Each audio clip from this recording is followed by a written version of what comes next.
ಇನ್ನು ಸಿದ್ದರಾಮಯ್ಯ ಪೂರ್ಣಾವಧಿ ಸಿಎಂ ಆಗಿರ್ತಾರೆ ಅನ್ನುವ ವಿಚಾರಕ್ಕೆ ಸಂಬಂಧಪಟ್ಟಂತೆ ಹಾಸನದಲ್ಲಿ ವಿಪಕ್ಷ ನಾಯಕ ಆರ್ ಅಶೋಕ್ ಅವರು ಪ್ರತಿಕ್ರಿಯೆ ಕೊಟ್ಟಿದ್ದಾರೆ. ನೋಡಿ, ಸಿದ್ದರಾಮಯ್ಯ ಅವರೇ ಪೂರ್ಣಾವಧಿ ಸಿಎಂ ಆಗಿರ್ತಾರೆ ಅಂತ ಹೇಳಿ ಒಂದಷ್ಟು ಜನ ನಾಯಕರು ಹೇಳ್ತಾ ಇದ್ದಾರಲ್ಲ, ಈ ವಿಚಾರಕ್ಕೆ ಸಂಬಂಧಪಟ್ಟಂತೆ ವಿಪಕ್ಷ ನಾಯಕ ಆರ್ ಅಶೋಕ್ ಅವರು ಪ್ರತಿಕ್ರಿಯೆ ಕೊಟ್ಟಿರೋದು. ಡಿಕೆ ಶಿವಕುಮಾರ್ ಏನಾದರೂ ರಿಯಾಕ್ಷನ್ ಕೊಟ್ಟಿದ್ದಾರಾ? ನಿನ್ನೆ ನೀವು ಕೇಳಿದ್ದಕ್ಕೆ ಸೈಲೆಂಟ್ ಆಗಿ ಹೋದ್ರು. ಅವರೇ ಹೇಳಿದ್ದಾರಲ್ವೇ, ಕೊಟ್ಟಿಲ್ಲ ಅಂದ್ರೆ ಒದ್ದು ಕಿತ್ಕೋತೀನಿ ಅಂತ. ಒದ್ದು ಕಿತ್ಕೊಳ್ಳೋದು ಹೆಂಗೆ ಅನ್ನೋದು ಅವರಿಗೆ ಕರಗತವಾಗಿದೆ. ಅದರಿಂದ ಸಮಯ ಕಾದು ಡಿಕೆಶಿ ಒದ್ದು ಅಧಿಕಾರ ಕಿತ್ಕೊಳ್ತಾರೆ. ಆಗ ಕಾಂಗ್ರೆಸ್ಸು ನೆಲಕಚ್ಚುತ್ತೆ ಅಂತ ಹಾಸನದಲ್ಲಿ ವಿಪಕ್ಷ ನಾಯಕ ಆರ್ ಅಶೋಕ್ ವ್ಯಂಗ್ಯವಾಡಿದ್ದಾರೆ. ಅಂತ ಡಿಕೆ ಶಿವಕುಮಾರ್ ಏನು ರಿಯಾಕ್ಷನ್ ಮಾಡಿದಾರಾ?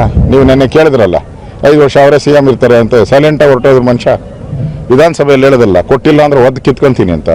ಡಿಕೆ ಶಿವಕುಮಾರ್ಗೆ ಗೊತ್ತಿದೆ ಒದ್ದು ಕಿತ್ಕೊಳೋದು ಹೆಂಗೆ ಅನ್ನೋದು. ಆ ಕಲೆನೇ ಅವ್ರಿಗೆ ಕರಗತ ಬಂದ್ಬಿಟ್ಟಿದೆ. ಅದರಿಂದ ಡಿಕೆ ಶಿವಕುಮಾರ್ ಸಮಯ ಕಾದು ಒದ್ದು ಕಿತ್ಕೊಂತಾರೆ. ಅವಾಗ ಕಾಂಗ್ರೆಸ್ ನೆಲ ಕಚ್ಚುತ್ತೈತೆ ಅಷ್ಟೇ. ಡಿಕೆ ಶಿವಕುಮಾರ್